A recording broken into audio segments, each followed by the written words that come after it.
Alright, this is our home screen. We've got our brine temperature, our temperature set point, cabinet temperature, that's where the compressors are, outdoor temperature, and our ice temperature probes. So in the compressor room, we used to have the ammonia compressors and chiller as per usual.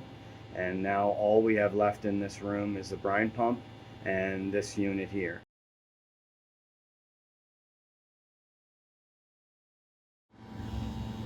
Next we got temperature control. Here we set our brine temperature. We also have a scheduler, so we can change the temperature at any time for any duration. We also have a setback button, which allows us to set back the temperature for any duration we choose. The offset is pretty cool. So let's say you need a little bump down between draws. You can set that and walk away and not have to worry about coming back and resetting it. Another reason we use this is for rentals. We'll set a rental offset of maybe 0.5 degrees, make sure the ice is nice and cool and lots of grip, and we'll set that for 2 hours. Next we got chiller management. This contains a lot of data for how our system is running.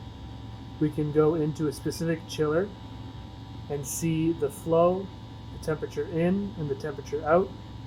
And we also have our compressors there. One is variable speed, one is just normal. You can see that 2 fans are on for the cooling of the condenser. Third one's not being used at the moment. You can also see the flow rate. That's what the brine pump is turning, and that is not full speed. Our full speed is 1400 liters per minute. So based on your load, the brine pump speeds up or slows down. And currently now we're at a slower rate. This saves energy as well, and through the night that goes down to 750 liters per minute. So from this screen you can also tap on a compressor, and this shows you all the suction pressure, suction temperature, discharge pressure, discharge temperature, the operating hours, which is critical for maintenance, cycle rate, how many times it's come on and off, and also down here 106.3%. That's what it's running at right now, the variable frequency drive. We can access our logs through management trends. Here we have our brine temperature, our outdoor air temperature, our PID. Our PID predicts how the ice temperature is changing and adjusts the system accordingly. Here we have our overall system capacity from 0 to 100%, and then our 4 ice temperature probes. So we're currently this set 24 hours. 24 hours, so from yesterday morning all through the day curling. Through the night, you can see that the compressors were turning off through the night, and now we're back to stable again. These are the 4 temperature probes that you saw in the home screen. Doesn't look that smooth there, but if you can imagine, those little ticks up and down are tenths of a degree. So if I click here and I go 2 hours, close this out, you can see the temperature is quite steady. So going along, so there's a little bump up.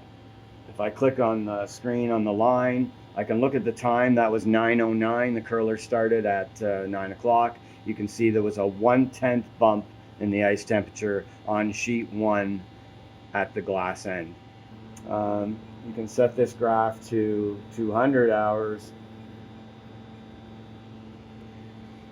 And you can see many days back. So all this information is captured right from the day we put the ice in till the day we take it out. And at the end of the season, we'll put a thumb drive and record all this information, and that's our entire logbook. Every temperature, every pressure is all logged on this computer and will be available for us for future reference if we need to go back. Just center that. But you can see every night that the compressors are going off. That's the brine temperature, right, going way up to save further energy. And those temperatures there look bumpy, but they're not. They're actually within 2 or 3 tenths. Alright, so our last stop is energy meter. The big things we look at here are total energy. That shows how much energy we've used throughout the curling season from startup to now. And then total real power, that shows our current power drop. Right now, that's 33 kilowatts. Everything that you see on all those screens that I've showed you is accessible with my phone, which is nice. I really don't change too much on my phone, but it's certainly good to be able to check when you're away and check all the temperatures and make sure everything's running smoothly.